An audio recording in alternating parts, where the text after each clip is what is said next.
يا نفس إن لم تظفري لا تجزعي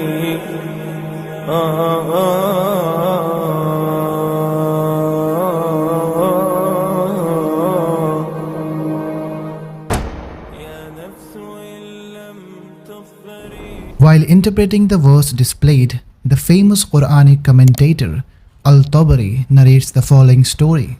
A hungry man among the immigrants from Makkah, a Muhajir, came to the Prophet to be his guest. The Prophet didn't have any food to provide, so he asked if anyone could host him.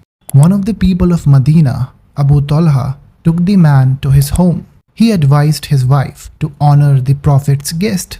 They were themselves not very rich, and the food they had was enough only for one person. So he dimmed the lights and put his children to bed. He and his wife decided that they would only pretend to eat, so that there would be enough food for this hungry immigrant. The Ansari couple silently sacrificed their own meal for their guest without revealing their sacrifice. This stands as the only example in human history where such remarkable love and sharing between a native people and immigrants occurred, and this was no less than a miracle by the Prophet. But the question is, how did the Prophet manage to get hundreds of immigrants from the city of Makkah to Madinah without any friction at all? If you're patient enough to listen to this story through to the end, you'll surely find it interesting and inspiring.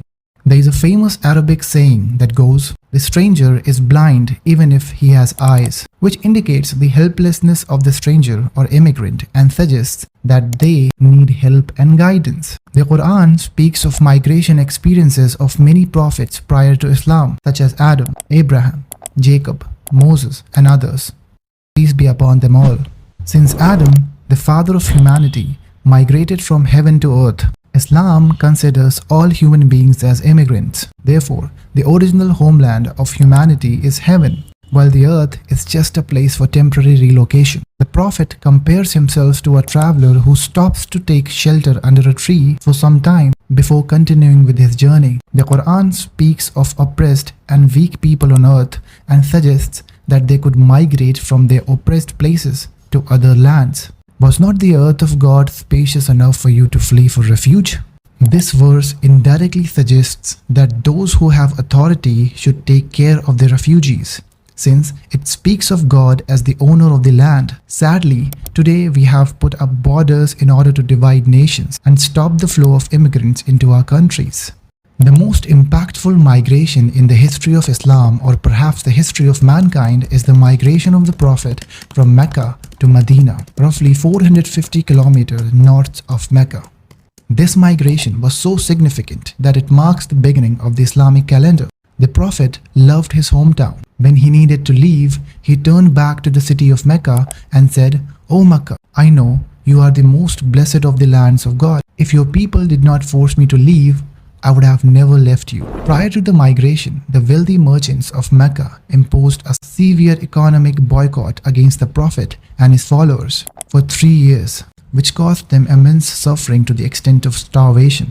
One crucial aspect of the Prophet's migration was the invitation from the people of Madinah, who sought his presence to resolve the ongoing tribal fights. Recognizing Prophet's reputation as a peacemaker, the people of Madinah urged him to migrate to their city.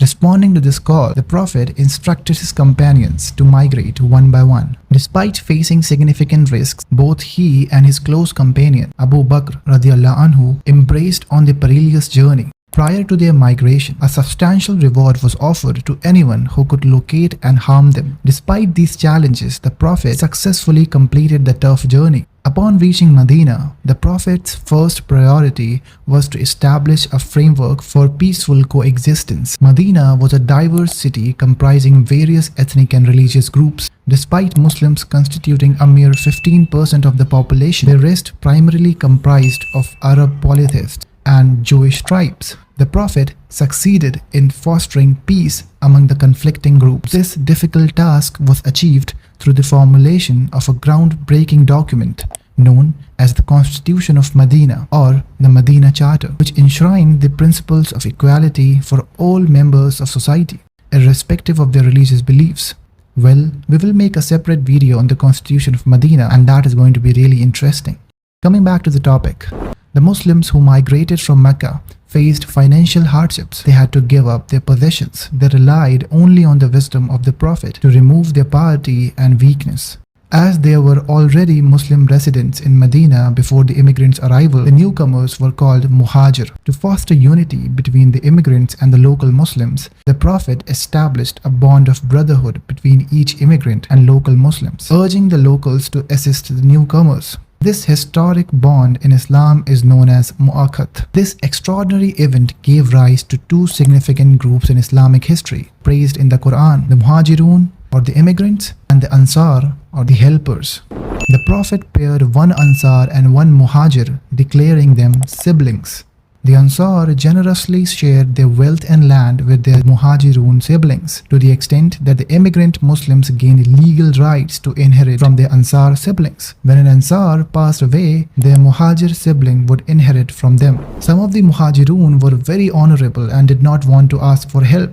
Instead, they would say, "Show me the way to the marketplace." One of the prominent companions of the Prophet, Abdul Rahman bin Auf, who was a Muhajir, asked his brother Saad ibn al-Rabi to show him the way of the market, and he became the wealthiest person in Medina. The Prophet ensured that immigrants, including Africans and women, were fully included in the society.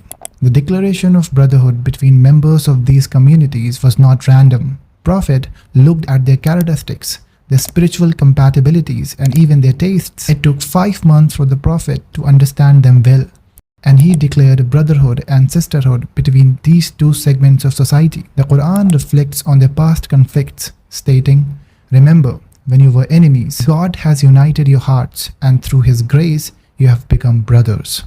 The Prophet solved two big problems for the immigrants: housing and food. He asked the Ansar to share their homes and food with the immigrants, and they agreed. They split their homes in half and gave one part to the immigrants.